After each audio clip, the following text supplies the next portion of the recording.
Okay, in this video we're going to go over a glute bridge, which is a super simple exercise that's often done incorrectly. So glute bridges work on a few different muscles, but primarily they're working on our Gluteus Maximus, which is a cool sounding muscle, one of my favorite to be honest, but the big glute muscles that are on the back of our bottom here.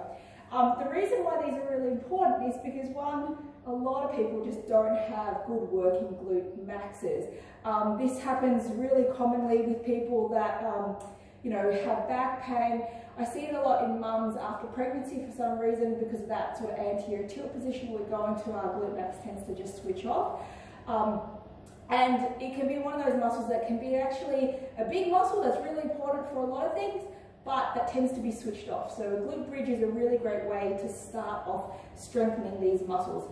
I'm going to show you two ways of actually doing this exercise to bias either our groin or adductor muscles or our glute median, which are the side outside muscles, both of which tend to go hand in hand with weaker glutes, as well as things like low back pain, SIJ pain, any pelvic pain, even things like prolapse, pelvic floor issues, and weaker core and separations and things like that as well.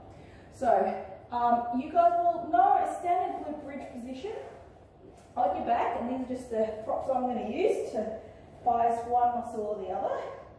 So you want to make sure when you're in this position that you do think about what's going on in through the core area as well. So in through here, you want to make sure we're not sort of round, we don't have too much space under the spine, but at the same time, we also don't want to go with too much rounding and cinching in through sort of the lower abs too much.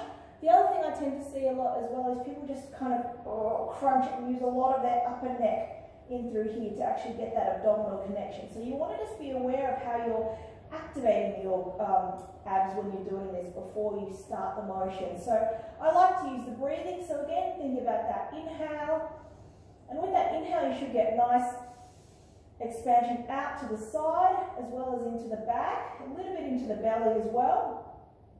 And then as we exhale, we get that nice connection through the whole front of our abdomen, as well as that drawing up of the pelvic floor, and that nice alignment of that ribs stacking over our hips. Foot placement is also really important. A lot of people tend to just push through their heels. We want our whole foot on the floor. I want you to think about squashing orange underneath your foot as you bridge up as well.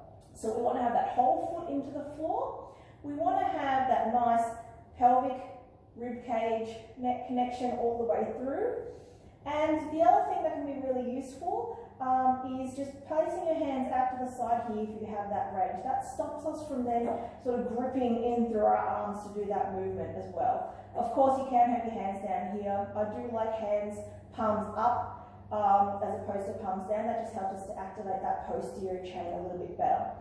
So to go into that bridge, what we normally do is just press the feet into the floor. Think about that connection in through here, and then lift.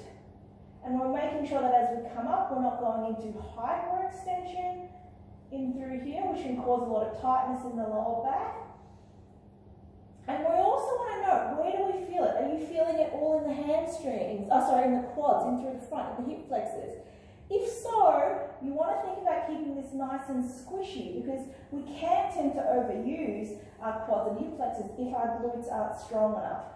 So I want you to really try and keep this nice and squishy, and think about really taking that movement from the glutes in through here as well. So come back into that movement. I'll keep my hands up here so you can see what I'm doing. Nice long neck as well. You don't want to come into too much of an arch. Pressing the whole foot into the floor, activating. And then pressing through the feet, squeezing, squeezing, squeezing as we come up. Go as high as you can while still keeping that core on. And I can feel that glutes and hamstrings, and then come back down. The other really common thing I see is that people end up pushing themselves back. So you can see I've shifted back slightly. You will do that as well if you're using too much quads. So if you find that's you, bring your feet a little bit closer. Think about driving your knees forward more, okay? Using the glutes as opposed to using your quads and pushing yourself away. So push again, whole foot into the floor, activate. Driving the whole foot into the floor, knees are coming forward, and you can see that that will activate your glutes that little bit more. And then lower back down. Now the two versions that you can do, if you want to get a little bit more adductor, which can help to open up the back of our pelvis. So if you've got a lot of back, pelvic floor tightness or deep butt pain, this variation can work really well for you. You want to get something like a squash, a soft ball, or a foam block, or even a rolled up towel. You want to squeeze into that ball. Again, same thing, inhale, exhale and breathe, squeeze into the ball and lift.